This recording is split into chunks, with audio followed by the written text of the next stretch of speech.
സുഹൃത്തുക്കളെ, സഹോദരങ്ങളെ, എല്ലാവർക്കും ന്യൂസ് കേരള TVM-ലേക്ക് സ്വാഗതം. അപ്പോൾ ഇപ്പോഴത്തെ വിഷയം എന്ന് പറയുന്നത് നമ്മുടെ NSSന്റെ ജനറൽ സെക്രട്ടറി സുകുമാരൻ നായരുടെ പ്രസ്താവന. ഐക്യം ആരുമായിട്ടാണ്? SNDPയും NSSും തമ്മിൽ ഐക്യപ്പെട്ടു പോകാൻ, അല്ലെങ്കിൽ ഐക്യമായിട്ട് പ്രവർത്തിക്കാൻ, അല്ലെങ്കിൽ സഹകരിച്ച് പ്രവർത്തിക്കാൻ, അല്ലെങ്കിൽ ഒന്നിച്ച് പ്രവർത്തിക്കാൻ അവരുടെ ഐഡിയോളജി രണ്ടുപേരുടെയും ഇപ്പൊ ശരിയായിരിക്കുകയാണ്. ഒന്നിച്ച് പ്രവർത്തിക്കാൻ ആരുടെയും സഹായമോ ഉപദേശമോ ആവശ്യമില്ല. ഈ പറട്ട രണ്ട് കിളവന്മാര്, ഈ സുകുമാരൻ നായരായിരുന്നാലും ശരി, വെള്ളാപ്പള്ളി നടേശനായിരുന്നാലും ശരി, രണ്ട് കുറിയടിച്ച് രണ്ട് മഞ്ഞ ചരടും കെട്ടിയ ഇവർ സംഘപരിവാറുകാരാവും, RSSകാരാവും, എന്തുമാവും. സ്വന്തം താല്പര്യങ്ങളാണ് ഇവന്റെ എല്ലാം ലക്ഷ്യം.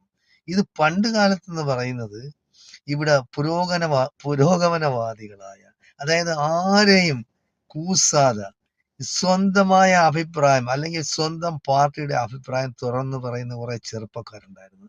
അത് DYFI, SFI, അത് രണ്ട് സംഘടനകൾ, യൂത്ത് കോൺഗ്രസ്, KSU, ഇത് നാലാണ് ഇവിടുത്തെ ഏറ്റവും വലിയ ശക്തമായ യുവജന പ്രസ്ഥാനങ്ങളായിരുന്നത്, വിദ്യാർത്ഥി പ്രസ്ഥാനങ്ങളുമായിരുന്നത്. ഇപ്പോഴ് ABVP ഇതൊക്കെ വന്നിട്ടുണ്ട്. പക്ഷെ അതെന്ന് പറയുന്ന വർഗീയ സംഘടനകളാണ്. അപ്പൊ ഈ KSUയും യൂത്ത് കോൺഗ്രസും DYFIയും SFIയും തുറന്ന അഭിപ്രായം പറയുമായിരുന്നു. ഒരുത്തിനെയും ഭയക്കില്ലായിരുന്നു. അതിപ്പോ മുസ്ലിം നേതാക്കന്മാരായിരുന്നാലും ശരി, ക്രിസ്ത്യൻ നേതാക്കന്മാരായിരുന്നാലും ശരി, ഈ ഈഴവ നേതാവായിരുന്നാലും ശരി, ഇനി നായർ നേതാവായിരുന്നാലും ശരി, ആരെയും കണക്കാക്കില്ല. ഈ പറയാനുള്ള തൻ്റെ ഇടത്തോടുകൂടി പറയുമായിരുന്നു, വർഗീയവാദികളുടെ വോട്ട് ഞങ്ങൾക്ക് വേണ്ട, ഞങ്ങൾ വർഗീയതയെ അനുകൂലിക്കുന്നില്ല. പരസ്യമായിട്ട്, അതായത് ആരെയും ഭയമില്ലാതെ. ഇനിയിപ്പോ കോൺഗ്രസിന്റെ നേതൃത്വത്തിനെ ആയിരുന്നാലും ശരി, CPMന്റെ നേതൃത്വത്തിനെ ആയിരുന്നാലും ശരി, ഭയക്കാതെ അവർ അഭിപ്രായം പറയാറ്. ഇന്ന് എല്ലാവർക്കും ഭയമാണ്. DYFI നേതാവിനും ഭയമാണ്, SFI നേതാവിനും ഭയമാണ്, യൂത്ത് കോൺഗ്രസിന്റെ നേതാവിനും ഭയമാണ്, KSU നേതാവിനും ഭയമാണ്. ഒന്ന് പാർട്ടിയെ ഭയക്കണം, കോൺഗ്രസിനെ ഭയക്കണം. ഒന്ന് CPMനെ ഭയക്കണം, കമ്മ്യൂണിസ്റ്റ് പാർട്ടിയെ ഭയക്കണം. അപ്പൊ ഇങ്ങനെ ഭയപ്പെട്ടാണ് യുവജന നേതാക്കന്മാരെന്ന് കഴിയുന്നത്. അതിന്റെ ആവശ്യം എന്താണ്?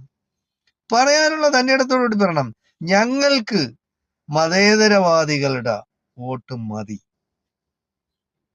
ആദർശം നിലനിൽക്കണം, ഈ രാജ്യത്ത് ആദർശം നിലനിൽക്കണം, ഐഡിയോളജിയിൽ പിടിച്ചു തന്നെ നമ്മൾ ജീവിക്കണം, ആണായിട്ട് ജീവിക്കണം.